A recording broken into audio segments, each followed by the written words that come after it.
మన తాన అప్పుడప్పుడు రోడ్ల మీద యాక్సిడెంట్లు అయి పాలు పెట్రోలు పచ్చాపలు కోళ్ళు కోడిగుడ్లు మందు బాటిల్ అన్నాయి. ఇక కింద పడంగానే మనోళ్ళు ఎట్లా కాపాడతారో ఎరికే కదా ఉరికిపోయి. అయితే మనోళ్ళు కింద పడ వస్తువులనే కాపాడతారు కానీ బీహార్లోనైతే కింద పడేసి మరీ కాపాడే జనాలే ఉన్నారు తెలుసా. కావాలంటే చూడురు మీరే. చూడబోతే ఇదేదో నీళ్ళలో పెట్టి ఆటల పోటీ లెక్కనే అవపడుతుంది కదా. ఆటనే కానీ దొంగ ఆట. ఆ ట్యాంకులో పోసిన పచ్చాపలను ఫ్రీగా కొట్టేసే దొంగ ఆట అన్నట్టు. బీహార్ సహార్సా జిల్లాల సీఎం నితీష్ కుమార్ సార్ స్వయంగా షురూ చేసిన బయోప్లాక్ సిస్టమ్ ఆక్వా ఫామ్ ఇది. అంటే చేపలను బయోప్లాక్ అనే కొత్త పద్ధతిలో లాభసాటిగా పెంచే కొత్త ప్రయోగం అన్నట్టు.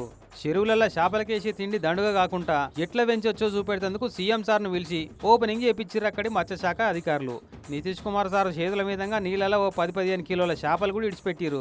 ఇక సారట్ల చేపలు ఇడిచి నీళ్ళలో ఓ బంతిపూల దండేసి వెనుకకు మర్రి హెలికాప్టర్ ఎక్కుడే ఆల్చం అనుకో రాదు. ఆ గడబడ్డట్టే నీళ్ళ ట్యాంకులకు దుంకి దొరికిన వాళ్ళకి దొరికినన్ని చేపలు అన్నట్టు వంట పోయిర్రు. ఇక ఈ తమ్మునికి ఒక్కటే దొరికినట్టుంది. అవు తమ్మి, అయితే నువ్వు సీఎం సార్ను చూస్తేందుకు రాలేదా అని అడిగితే సీఎం సార్తో నాకేం పని, హెలికాప్టర్ను చూద్దామని వచ్చిన. వీడికి వచ్చినందుకు చేప కూడా దొరికింది. సీఎం సార్ పేరు మీద చేపల కూర వండుకొని తింటా మంచిగా కమ్మగా అని మురుసుకుంటూ పోయిండు. అంత కొడితే 5 నిమిషాలన్నా వాటలే ఒక్క చేప లేకుండా ఉడుసుకపోయారు మొత్తం. అయినా ఫ్రీగా వస్తే ఫినాయిల్నే ఇడిచిపెట్టరు. పచ్చాపలు దొరికితే ఇడుస్తారా? ఏమైనా బీహార్ వాళ్ళు మనోళ్ళ కంటే చాలా అడ్వాన్సే ఉన్నారు కదా.